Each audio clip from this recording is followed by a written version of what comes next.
What's up, you guys? Sean Ross Sapp, Fightful.com. It is April 24th, 2020. And let me tell you, we got a ton of news over at Fightful.com. There was some alleged stuff that went down, and we kind of figured out some more alleged stuff that went down. Get that story over at Fightful.com, because I don't know if I want to get yelled at about it all day in the comments section, but we got SmackDown to talk about. I've got a Deonna Purrazzo interview dropping this weekend, and it's real good, guys. I'm talking real good. Like 35 minutes we talked about stuff, and we're going to talk again soon for a few more segments, but we've got Warren Hayes with us. Warren, how you doing? Pretty good. I mean, you talk 30 minutes with Deonna Purrazzo. Okay, fine. Like, it's real good. We talked for 60 minutes about Warrior and Hogan, and you're like, business as usual. Yeah. I mean, come on. And then about 5 or 7 about the Renegade, Warren. Yeah, exactly. Our Hogan Warrior Retro Review is up on FightfulSelect.com. And there's a ton of stuff up at FightfulSelect.com. My Q&A, the Backstage Report, Alex's Sour Graps, there's a lot of that. Hey, if you tune in this weekend, you'll see Fightful's funniest moments on our YouTube channel and our podcast platforms, which is about an hour and a half of me saying things that I think are funny and likely are not very funny. So there you go. We've got a draft show even with Joe Hulbert and Jeremy Lambert just going out there goofing around. But hey, if you all want to goof around with us, donate a super chat. You'll get your question or statement read on the air. And we already have a couple of those. Maurice says, Sean, who do you have winning between Ferguson, Gaethje, Rosenstruck, and Ngannou? Do you think Brian Cage and Revival debut at Double or Nothing? I don't think Brian Cage will debut at Double or Nothing. I'd be surprised if he's ready. Revival, it would not shock me in the least. I have Tony Ferguson and Ngannou winning those fights. UFC's running a pape in a couple weekends, so I'll be here for that. And it's a real good card, actually, but whew, boy, leave that thumbs up, subscribe, tap that bell for notifications. We have a SmackDown to talk about, Warren. Mm-hmm. This opening segment was like kind of like a State of the Union for the tag team division, kind of, because the Heavy Machinery conspicuous by their absence. Rude and Ziggler as well, but Big E trying to get away with... Yeah, Usos. Big E trying to get away with more shit on the mic every week is a cliffhanger that keeps me locked into SmackDown. Like, there's a good chance, by now I might have said, nah, Warren, find somebody else to cover SmackDown on Fridays. But Big E saying things keeps me interested. And Kofi Kingston, clearly his conscience, making sure that he doesn't go over the line. Kofi's like, you know what? And you know Kofi, he's doing it out of the goodness of his heart, where he's just like, man, I just want you to continue having a job. I want us to continue having some good times together, riffing on each other. Kofi'd be fine, you know what I'm saying? But no, I mean, it's always entertaining. He always pushes it. What did he say? Our girls are back, wrapped around our waist. Our waist. Yep. And he is the wholesome one. We know he's the wholesome one. But they're interrupted by Lucha House Party, who, in fact, had lost their last match. So why the hell are they out here? Because it's Lucha Lit. It's Lucha Lit, Sean. Did you pick that one up? They're gonna try and make that one happen now. Lucha Lit's gonna work just as well as all the rules for 316 Day. My God.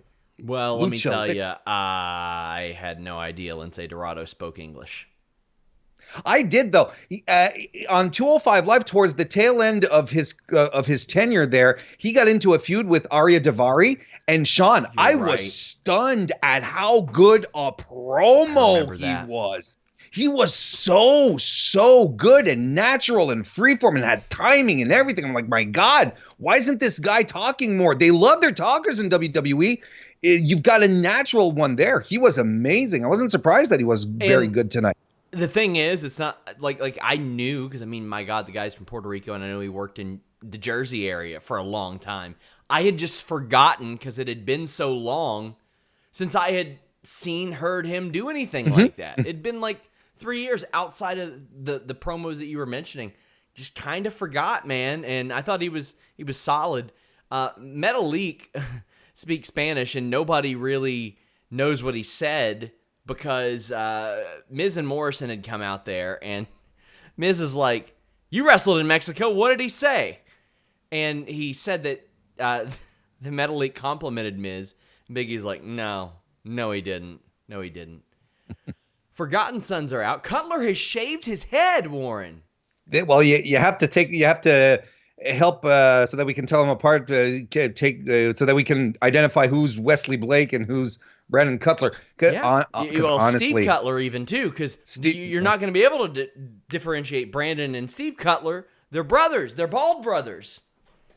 They're going to reform the 1999 Baldy stable from ECW with Spanish Angel and Big Vito. Well, Gunner Jackson Riker hits the "you see" on us, and I was like, their promos were not good outside of Cutler's, but the Forgotten Sons attack and lay out New Day. But the highlight of this really was backstage. Miz and Morrison are talking to Renee Young, a welcome face on this show. I've missed her.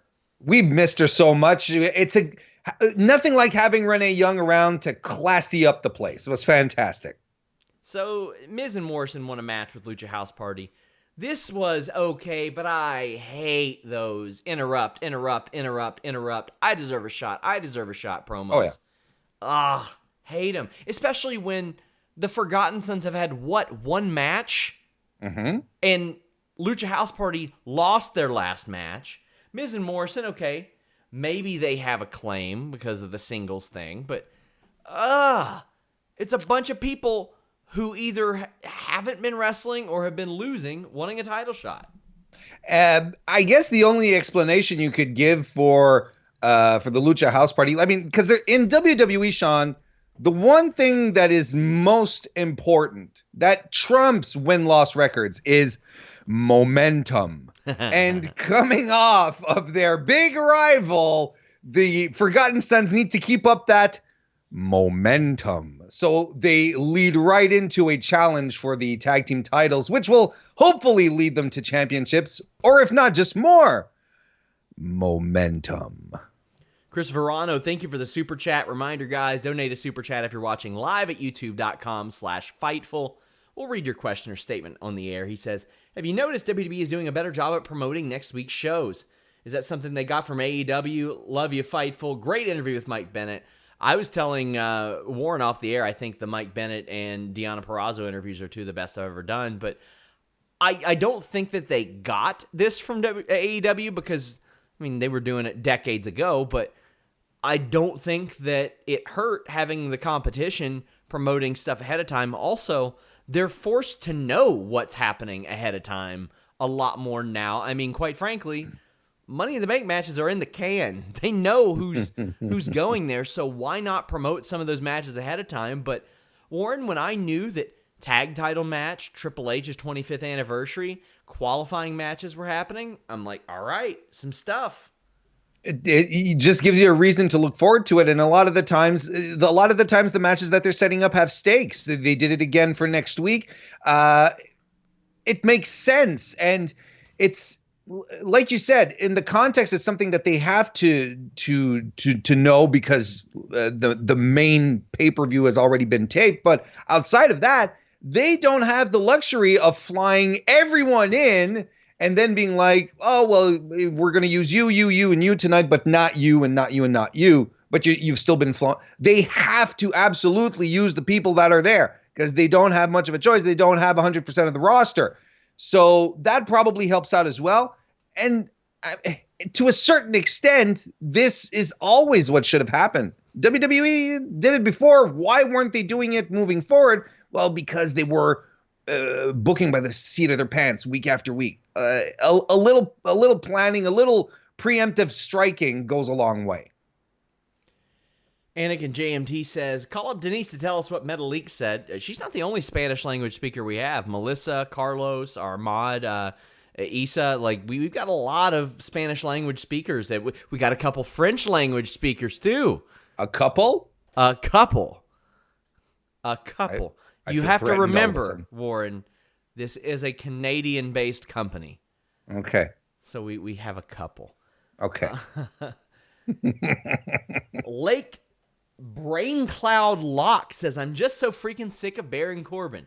And I got to say, Warren, if Baron Corbin emerges from this goddamn Money in the Bank match with that briefcase, I'm going to be livid. I cannot handle it. Well, why, though? In fact, that's the reaction you should be getting because he's such a good heel. You don't want him to win, Shawn. That's the thing, right? You don't want it. No, of course I'm pulling your leg because we're both on the same footing here. Folks, there is a difference between heel heat and go away heat. And when you're a proper heel, and we've talked about this before, but sometimes you have to rerun the reruns sometimes. A proper heel will have the audience sit in the audience, right? Sit in their seats and wait for him to get beat. That's what they want to see. Baron Corbin does not evoke a feeling of wanting to stay seated to watch him get beat. It's more of a, well, let's go somewhere else. Let's go have pull a out seat our in phones. the restroom. Or let's pull out our phones and start taking Snapchat pictures and send them to our friends since we're here at the show. That's the main difference. The audience and the general reaction to him is booing because we don't want to see him. We don't want to see him. Otherwise, if it was the opposite, he would be a draw. He'd be at the top of the card all the time. He's not that good a heel. He's a good in-ring worker, but not that good a heel. Yeah, Gulak took it to Corbin before the commercial. King Corbin ended up beating Gulak in this qualifier, by the way, this Money in the Bank qualifier. Corbin caught him with a big clothesline. I love the ripcord slam, especially because it looked like Drew Gulak just dead-weighted him, and he was like, well, I'm going to do it anyway. Cesaro and Nakamura show up and attack Daniel Bryan, and Corbin wins it with the end of days. It's just from a verbal execution standpoint, Corbin talks me out of being interested. And it doesn't help that his booking is so inconsistent. Like, he can't, if he went on like a 3-4 month run of just beating people, it would go a long way because I would buy it. Well, we had a taste of it with the King of the Ring tournament, yeah. Shawn, when he was beating guys and he was beating them clean. And he wasn't saddled with a stupid gimmick. He was going in and he was having good to great matches. I will completely remember how excited we were to have that Chad Gable feud extend a little bit because they worked really well together. And then the gimmick sort of settled in. And like you said, his booking has been so inconsistent. Do we take him seriously? Do we not? Because he gets crapped on by Becky Lynch and The Rock. Covered in dog food.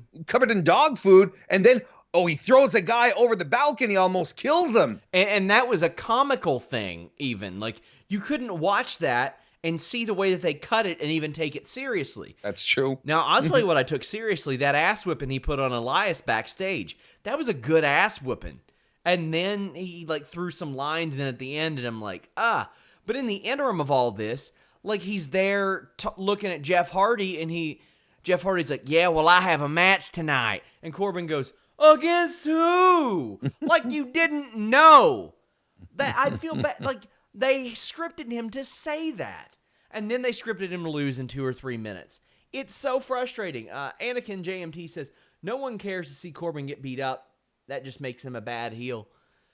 And I mean, I know it's not the rule or anything, but you would probably see Rick Rude getting 5-6 wins over complete dorks on TV where he's crushing them when he in between his losses. He looked good, and I feel bad that Baron Corbin can't get put in that position. There's just got to be an overhaul here. And you know what? If this guy was around in 04, 05, I'd be like, thank God for Baron Corbin over the Rene Duprees, Kenzo Suzuki's of the world. But there's a different standard now. There's a very different standard now. Big thank you to Anakin JMT for a monster super chat. He says, big shout out for the awesome Deonna Purrazzo interview. This is worth the Fightful Select sub this week, plus the Q&As, exclusive news and interviews, podcast. Thank you, Fightful, for continuing to be awesome. Thank you for sending a super chat to plug our premium service. That is awesome of you, and I appreciate that. we're going to keep adding to Fightful Select. Eventually, that will be just integrated into Fightful.com, and it will give us the ability to do a whole lot more stuff than we can do now. And I can't wait. Me and Jimmy have some really, really good ideas for that you all are going to like. But thank you all. I had talked to Deanna about doing an interview when she was still with WWE. But then that happened, and I said, all right, I'll give it some time to breathe. And I actually wasn't going to interview her for a while because I saw she was doing the Independent Wrestling TV series, and I didn't want to step on their toes. But then I saw everybody else doing interviews with her, and I was like, well, we're doing this. We got to get this interview out. And we talk about a lot of stuff. We talk about All In, because she had to withdraw from All In, if you guys remember. Why that happened. How she was negotiating her WWE contract, maybe when she shouldn't have been, when she was still in Ring of Honor. We talk about the Ring of Honor women's division and the plans they had for her there. Why she and Chelsea Green didn't end up being in a team. Her highlights from WWE, things that she liked there. There's so much in that interview. And if you guys haven't checked out the Mike Bennett interview, that one's worth it too. I got like 4 or 5 really good articles out of that as well. If only to hear a wrestler explain to you what being buried is actually, what it actually is. That's all in it, just in and about itself. It's fascinating, but overall, it's a great interview. Yes. I'm really liking these long form interviews, and I didn't do a ton of video interviews via Skype for the last couple of years because I've been doing a lot of in-person stuff, but hey, I mean, sometimes there's a silver lining in situations like the one that we're in, and I'm going to keep doing a lot of those, and you all seem to like them. So the more you share them, the more you retweet and all that stuff, the more these people are willing to talk to me. So thank you guys for the positive reinforcement. Sheamus beat up Australian Roman Reigns, also known as Daniel Vidal, who was a rugby player. He was a signing for WWE a few years ago, but the brogue kick in the finish. But there wasn't a lot to this, Warren. He defeated the Samoan Ghost, right? That's how he was referred to, I think. Quick squish squash here. I think this clearly establishes the fact that Sheamus is a better wrestler than Kenny Omega. But that being said, that's a joke, by the way. I mean, what more can you say about this? This is Sheamus's MO, basically, since he's come back, aside from that little aside that he had with Apollo Crews and Chad Gable. Not much to it. They're building towards something else. This is just like it's padding the upcoming feud. They go to another Jeff Hardy video, and again, another good video, but was this put out before his last series of arrests? Was this taken? Yes. So when you got him, they're showing his mugshots and stuff, and he's like, I never wanted her to see me like that again. I'm like, she did, though. Yeah. Did. Mm-hmm. Wow, that's rough. Well, it's also rough because Sheamus, I guess he just chilled out there for 10 minutes. I went back and looked at the time because they went through Miz and Morrison's, or they went through the video, Miz and Morrison's entrance, a commercial, and then a buffer when they came back, and Sheamus was still out there. He waited around for 10 minutes just to stare down Michael Cole on camera. How does that make any sense, Warren? Well, Sheamus at this point, he was like, I know this son of a bitch is going to talk about Jeff Hardy again. So I'm just going to stand there silently and wait. I'm going to wait till he opens his mouth. Oh, my God. Or at least I'm going to wait till Corey Graves finally points at me because I've been standing there for 10 minutes and Corey Graves didn't bother to tell. Maybe Corey Graves is in on this. Maybe he has a little something to get out of Sheamus beating up Jeff Hardy and Michael Cole. I think there's something here. I think Corey Graves is angling for the play-by-play spot, and he's gonna try and get Sheamus to do his work for him. Yeah. There you go. Anakin JMT asks, does Warren own any other hats? Yes. Why? I don't know. They sent the super chat. I asked the question. I appreciate the super chat, but yes, I own other hats. Well, I don't own the greatest hat on earth, but I'm working on it. Are you really going to try to acquire that? You never know what could happen. If that pops up on like WWE auction or something, are you gonna try to get it? Look, am I saying that I have notifications set up in Google Alerts? No, I'm not saying that, but I'm not denying it either. Let's move on, Sean. Who else in wrestling history have some great hats? Sami Zayn and his fedora obviously have to be up there. You had Austin Idol had some really good hats. He Jeff had those Jarrett's JJ hat. Would you consider that a little overboard? Really? I find. Yeah, just a little too much. Not to.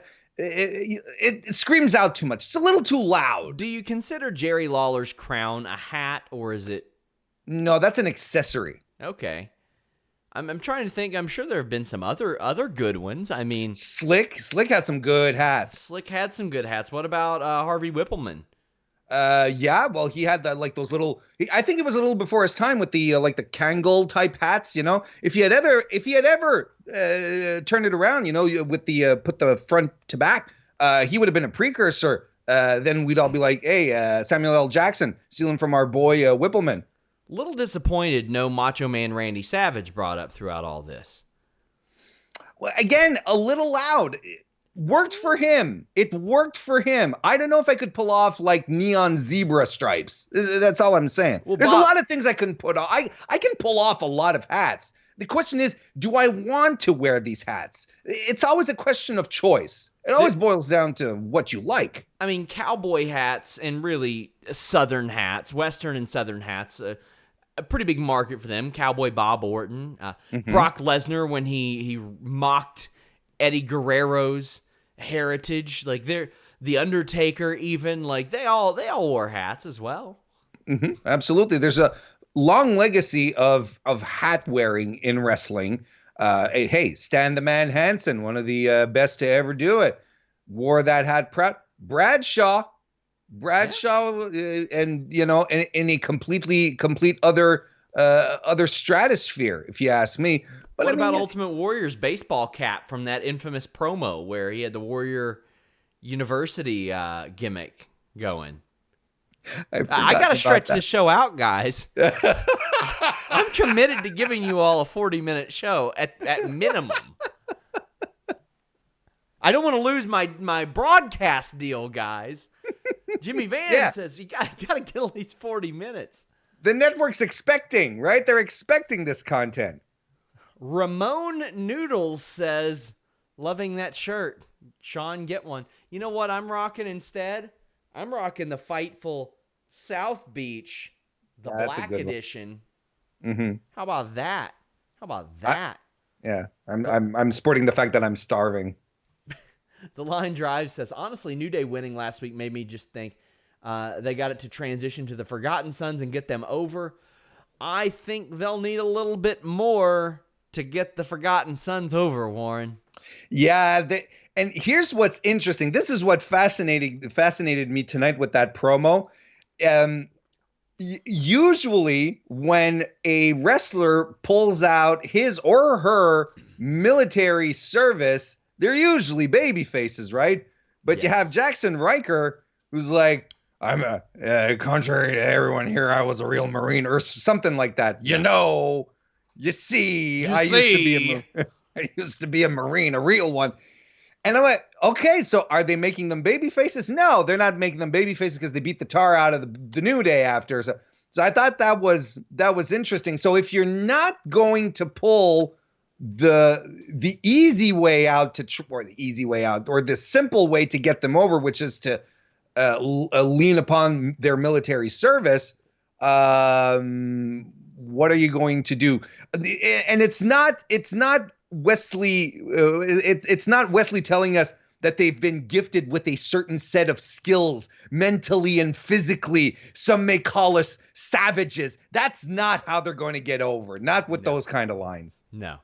Anakin JMT says, is Hulk Hogan's bandana a hat? No, Hulk Hogan can piss off. And it's yeah. Most importantly, I was going to defend. No, absolutely not. Throwback 27 says, with SRS happy about the NFL draft, shouldn't he be wearing a Bengals hat? Also, thank you, Fightful. Put the $50 to use for Patreon. I am not a big hat guy. I have a couple here and there. I think I have a couple Fightful hats around here. But Really? Yeah. They're at the office. I don't even think we sell them. I'm not sure. But I don't have a lot of hats. I wore a hat in high school, and then someone stole it, and I never wore a hat again. What was the hat you got stolen? It was a Cincinnati Reds hat. And someone stole a Cincinnati Reds hat. Yeah, we're in Cincinnati Reds country out here. Okay. Yeah, outside of maybe once at a party, I think I wore a hat. I don't know. I thought, you know what? This party's a good opportunity for a hat. So I wore it. I threw the party, and I don't know. I felt like because I threw the party, I needed a hat. You needed to be easily identified as the man who threw the party. Yeah, and I figured a hat that matched my polo shirt would also be that. It was an incredibly 2006 thing to do. It's brilliant because the image of you popped into my head and it all made sense. Yeah, I looked like a total douchebag. I'll post a picture sometime, guys. Instagram.com/Sean Tier Ross 2. Tier 2. For Tier 2 subscribers. Fair. But I will put it on Instagram. By the way, follow me on TikTok at Sean Ross Slaps Ya Mom. That is a real handle. Bedwetter says...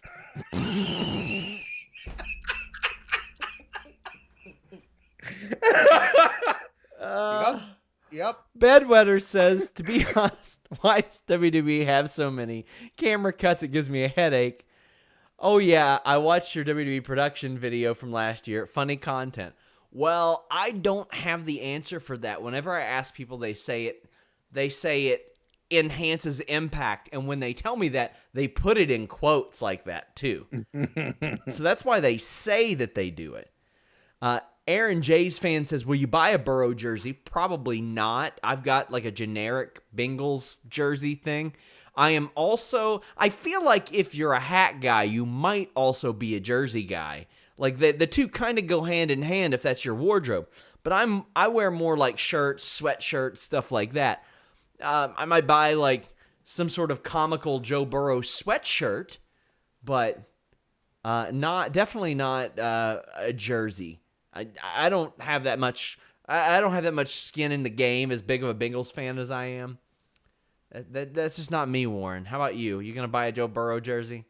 Yes, because burro is the Spanish word for donkey, and I will support anyone whose last name is Donkey in Spanish. Our dude Throwback had like joked about getting you a Gronkowski jersey. He might be like looking to unload all his Gronkowski jerseys now because Throwback is a Patriots fan. Yeah. A devout Patriots fan.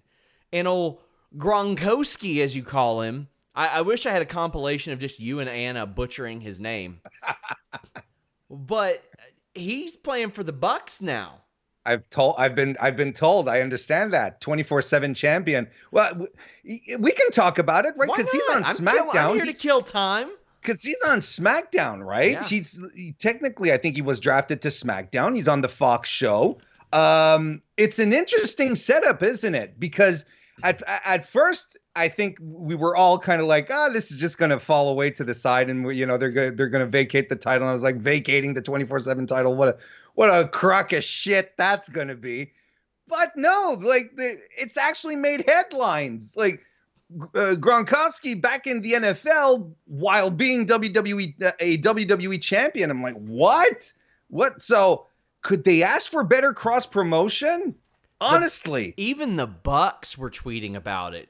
That when the team social media is like, hey, listen, we know this guy's deal. We know he's with WWE. We're going to do it. Also, I would imagine that the city of Tampa Bay is probably like, we kind of want them back because they were supposed to be here and they weren't for WrestleMania. So yeah, Brain Cloud Lock says, how big of a donation would Warren need to do a show hatless? Well, I would recommend that be sent to his specific PayPal or Patreon because that's a personal goal. That shouldn't go to Fightful's bottom line. That being said, look, Sean, we're going to a little peek behind the curtain here.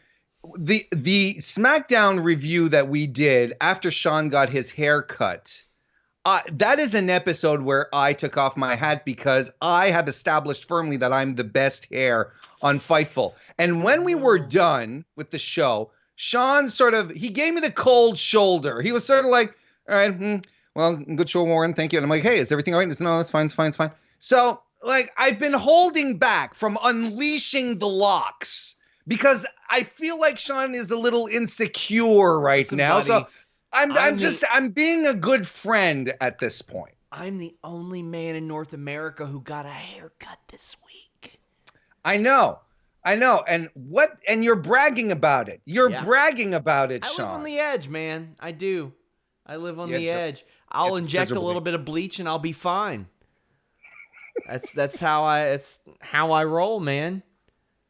Let me make sure that we're caught up on super chats here. We're definitely not. Throwback 27 says, if Warren wants a Gronk hoodie, I'm down for it, but don't get me started on a rant with Gronk. Lame 24/7 champion. God damn it, give someone else a shot. Throwback, my dude, would you be saying that if Gronk ripped open his shirt and had a Patriots jersey and said, I'm back? Would you? Tim Traver, he says, I rock my Atlanta Braves hat all day, every day. Dante V says, Denise's white hard hat is the best of all Fightful hats. Sorry, Warren.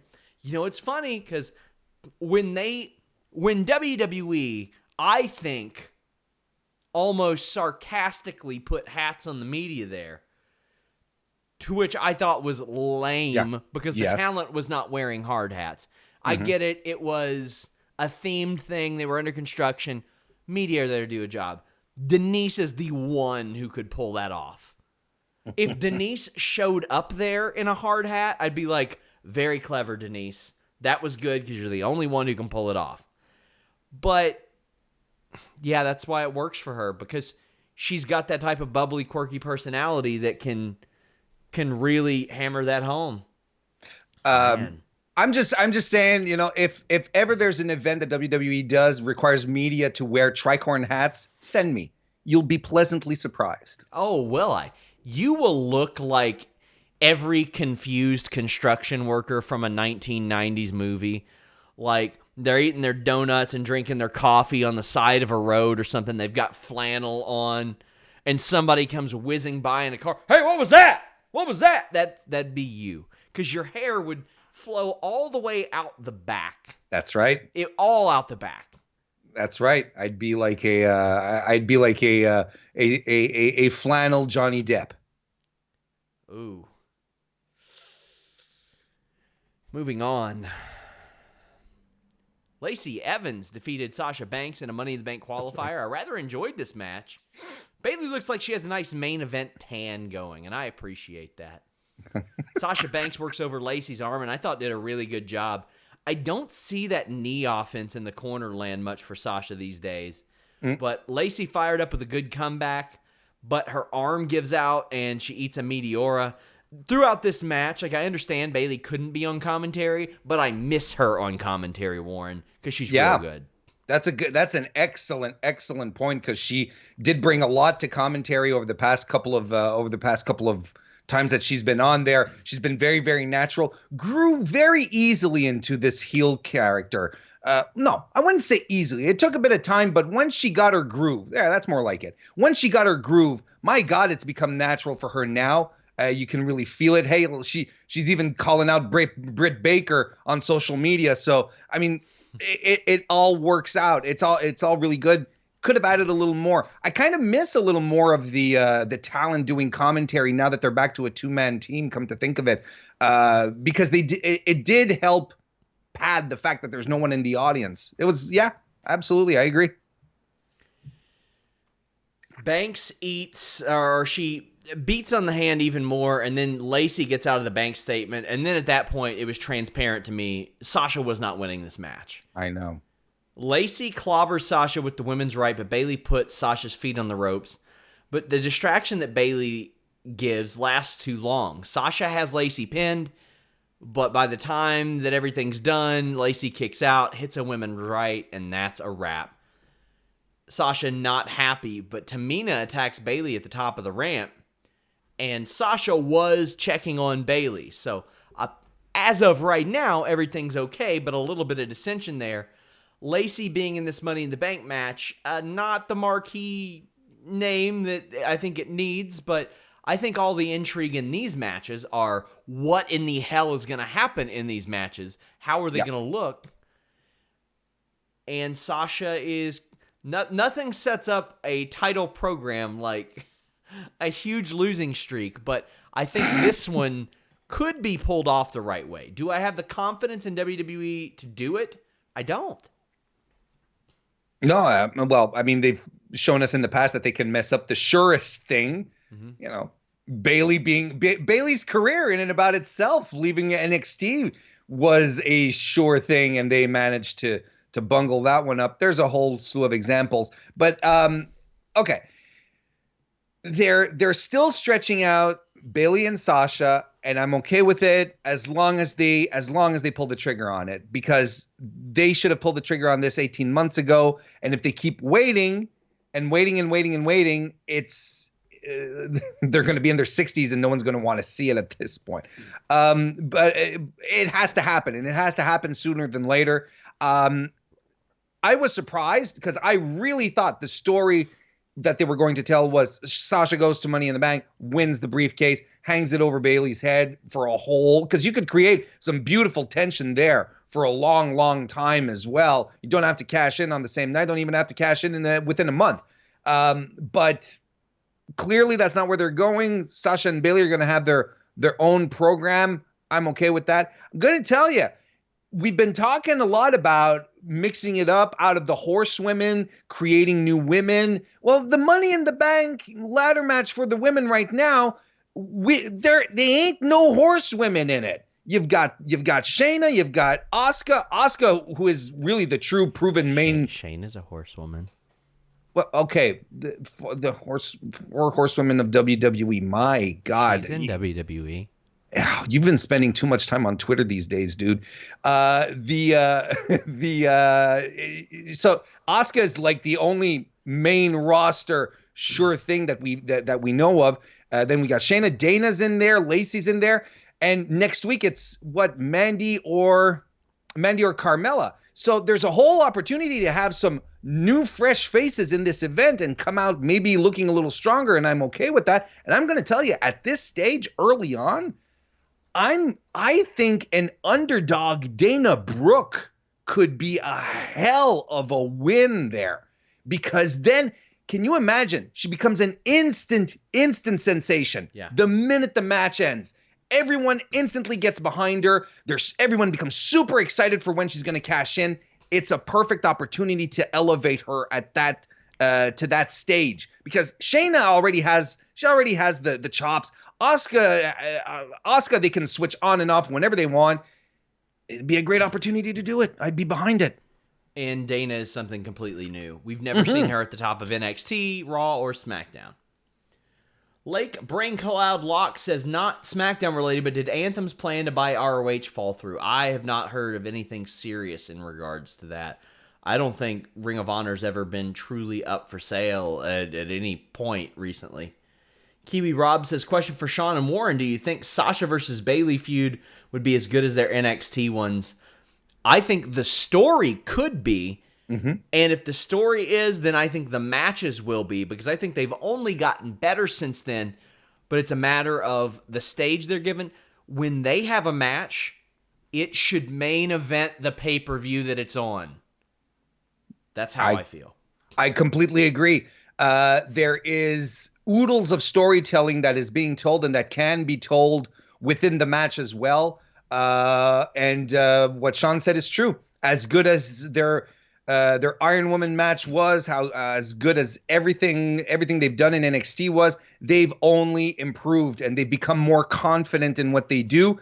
And they are both legitimate friends. So they know they put themselves over in the match hardcore. It has to be a main event of whatever they're participating on. It has to be the main event.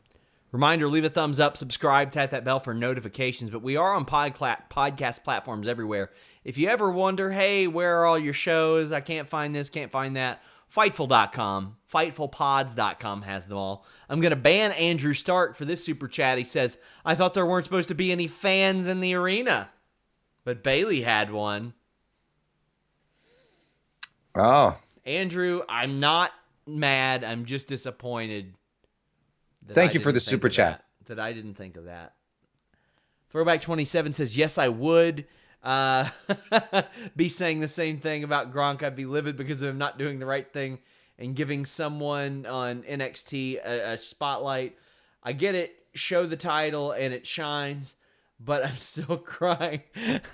He's angry. I never see Throwback this angry, so that makes me very happy. I'm not happy at his anger. It's just we've conjured that emotion out of him in Rob Gronkowski, and understandably so. I felt that way about Carson Palmer, and I didn't have to see him on my other hobby whenever he left Cincinnati. Hannah Moore, noted hat expert, says, Shawn, you have to be a special person to pull off a hat. Well, let me tell you, I bet I can pull off a hat. Who's to say that I couldn't? I've got such a beautiful head, besides this crease in my forehead, from all the blading I've done, obviously. I've got such a beautiful head. I can't cover this bad boy up. Outside of my widow's peaks here that I've had forever, I'm doing all right. Women's tag team title match. Bliss Cross Applesauce successfully retained the titles, defeating Carmella and Dana Brooke. Dana jokes with Carmella about her qualifying match next week, and I'm very intrigued with them as a team or in a feud. This match was okay until the end. Body presses outside. There's some nice strikes between Carmella and Alexa. I loved Nikki's blind tag when Carmella did the Stratosphere. The finish was hideous. There's no other way to put it. I don't know if they went for a modified snapshot, which is the flapjack, it's like a flapjack that sets up a DDT. Eminem did it. I don't know if they went for a flapjack into a flatliner, but I'll tell you what it was not. It was not a modified 3D. I'm going to need Corey Graves to just not call the tag team moves anymore, because he's messing them up. Like, the thing is, they're similar enough to where you're going to have some dumbasses pop up. Oh, well, actually, they lift people in a 3D. Yeah, you know what? No. It's not the same. It's nowhere near the same. It's not the same. What'd you think of this match?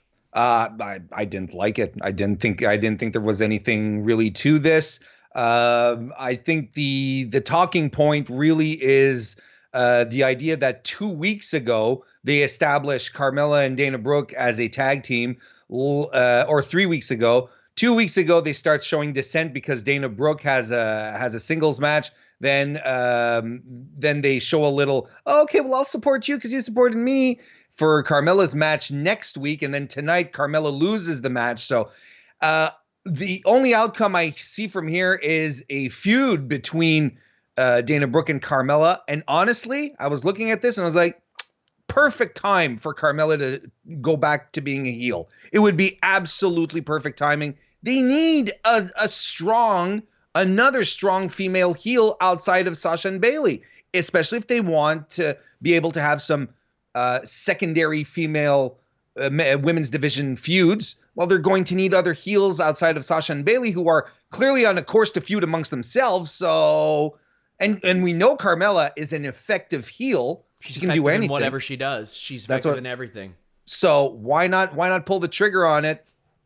That's what I'm seeing. You know you're going to get a good effort out of Carmella no matter what. When I talked to her last year, she said no matter what she's given, she makes the best out of it. And that's the kind of attitude that's going to keep her around for good. And she has the receipts. Yeah. Throwback 27 says, Sasha will win it in Boston. I'm calling it. If they do it. At this point, I just think they'll abandon it.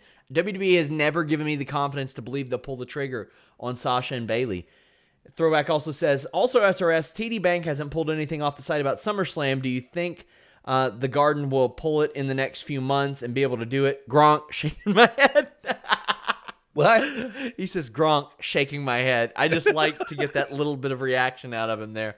WWE has not pulled TD Garden yet or SummerSlam. They're hoping they can do it. But if you listen to the Vince McMahon investor call, I got to give Vince McMahon credit. He was very realistic about WWE's future. He said things like, I don't know what the new normal is going to be. And he said, I don't know if it'll be 2 weeks, 2 months, 2 years. He said that. He does not know when this will happen. I got to give Vince McMahon a ton of credit for that. He had a very responsible approach to getting crowds back. I'm not going to say that there's a responsible approach to doing these shows. Thus far, they've been able to avoid any type of infection. That's great that we know of. But him saying that he wasn't sure what the new normal was going to be and even how the business would return after that, hey, kudos to Vince McMahon for being realistic about it, because there's a lot of people that aren't. Dana White was just doing whatever it is he could to get his shows on. They bought an island, for the love of God. So I guess we'll see how it goes. This main event segment, oh boy. So we had some super chats that we've saved for this segment. Anakin says, calling it now, this segment will be warm soda. I don't know what that means, but it still makes an incredible amount of sense to me. Because here's the thing. It's a reference to the Mr. Warren Hayes show that airs every Thursday evening at 9 p.m. Eastern, youtube.com/Mr. Warren Hayes. Thanks, I've Anakin. trolled there before. There you go. I have. Drop in and check out that show. But you know what? I enjoy soda. I don't enjoy it so much if it's warm, but there you go. Maybe a root beer. Throwback 27 says, SmackDown was solid. Hunter being ragged on was fun to see, even though the Vince saying stuff was fun. Shawn saying at the end that once the crickets hit, it was just like his career was a great way to end. Also, just signed up for Select. Thank you, Fightful. Hey, thank you, man. You're always so generous to us. This helps us pay our writers, our podcasters, a lot of that stuff. So big thank you to you specifically, Throwback, and everybody who's donated super chats tonight. But Shawn Michaels joined Triple H for this 25-year anniversary and said he has 2 words for him: social distancing. And that's really the most explicit reference to COVID-19 on this show. There was a really lame aspect of this about Shawn not having a 25-year anniversary, but I liked the outtake video. I thought that was really fun. You know what I was worried about? That they were going to lean into the DX stuff again, Shawn. I was like, my God, here we go again. But no, it turned out to be a blooper reel.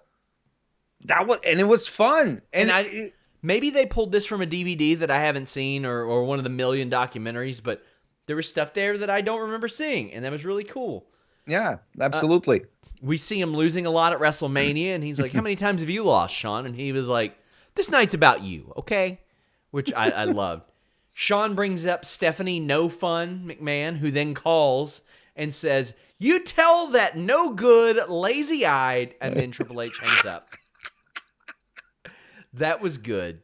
Yes, it was. Ric Flair calls in for a cameo, and it was really weird until he says, don't let Shawn super kick you at the end of the segment. And then they hang up, and right before the commercial, Ric Flair calls back just to cry. Which was fantastic. Phenomenal. It's phenomenal because, Ric Flair cries at all this stuff. So it's amazing. With a tear in his eye, this was among the 1,000 best moments of 10,000 best moments of his life. Road Dogg calls in too, but Triple H just hangs up on him. Yeah. Then as Throwback 27 says, it was fun seeing Vince eat some crow at the end. Funny how he accepts blame about Bayley. This is your life segment. Bayley also blowing Sasha's shot might be foreshadowing, then finally doing something.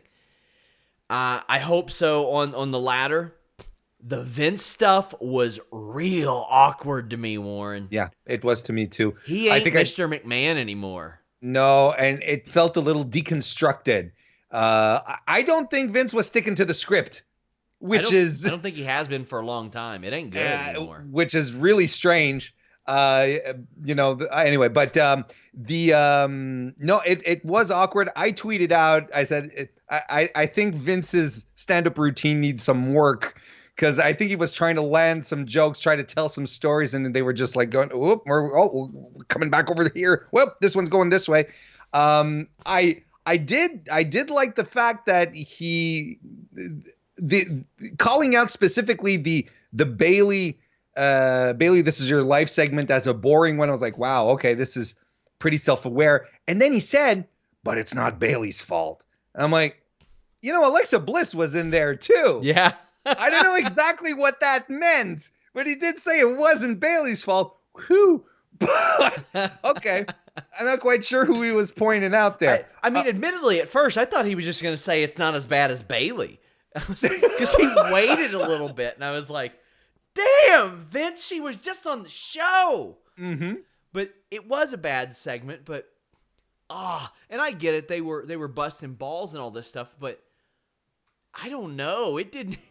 I don't know how self-aware it all of it was, and I'll tell you, we're talking about Triple H, having more of his ear to the ground, understanding what the audience wants.